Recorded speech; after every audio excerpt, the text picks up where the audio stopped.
Gas সংকটে চরম বিপর্যয়ের মুখে পড়েছে ঢাকা ও এর আশেপাশের এলাকার শিল্প খাত। পর্যাপ্ত চাপ না থাকায় সাভার, আশুলিয়া ও গাজীপুরের কালিয়াকৈরের শিল্প কারখানায় ব্যাহত হচ্ছে স্বাভাবিক উৎপাদন। বাধ্য হয়ে বিকল্প জ্বালানি হিসেবে ডিজেল ও অন্যান্য ব্যয়বহুল উৎস ব্যবহার করায় উৎপাদন খরচ বেড়ে দাঁড়িয়েছে প্রায় দ্বিগুণে। এদিকে গ্যাস সংকটের পাশাপাশি বেড়ে গেছে বিদ্যুৎ বিভ্রাট। বিদ্যুৎ উৎপাদন ও সরবরাহে বড় ঘাটতি তৈরি হওয়ায় প্রভাব পড়েছে রাজধানী সহ সারা দেশে।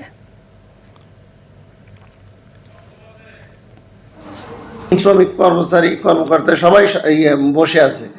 এই অবস্থা চলতে থাকলে মালিক তো ফ্যাক্টরি চালাতে যাচ্ছে, অটোমেটিক ফ্যাক্টরি বন্ধ হয়ে যাবে এবং সবাই এখানে প্রায় 700 লোকের কর্মসংস্থানগুলো তাদের হারাবে। আমাদের গোমতী টেক্সটাইলে গ্যাসের সংকটের কারণে কাজ নাই, মেশিন সব বন্ধ, যার কারণে সব কিছু বসে আছে। আমরা প্রায় 10 দিন যাবত এইভাবে আমরা বসে আছি, কোনো গ্যাস নেই। গ্যাস না থাকার কারণে আমাদের কাজের সমস্যা হয়ে যাচ্ছে।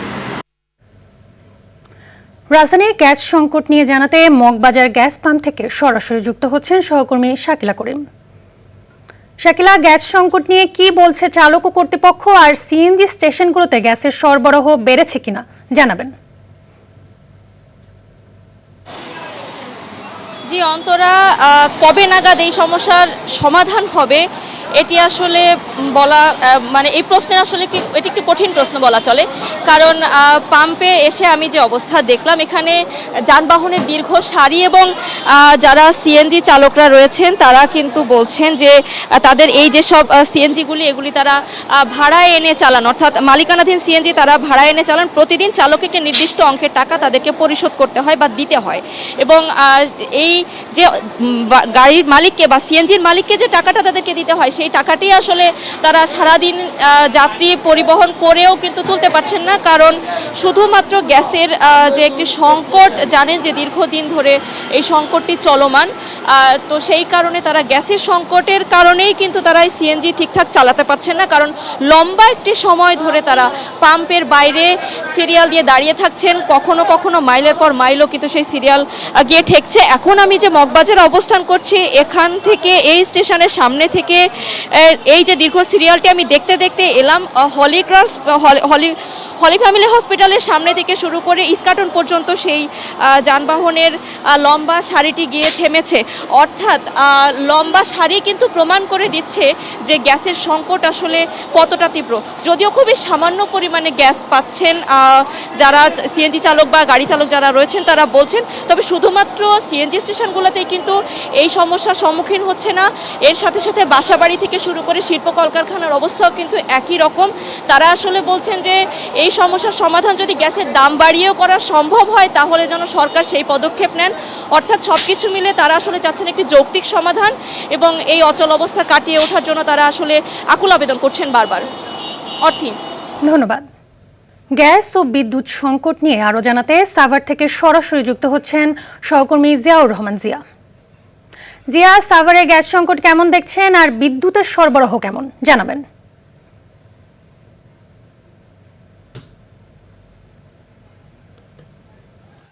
আমি এই মুহূর্তে আছি সাভারের একটি সিএনজি স্টেশন পাম্পে।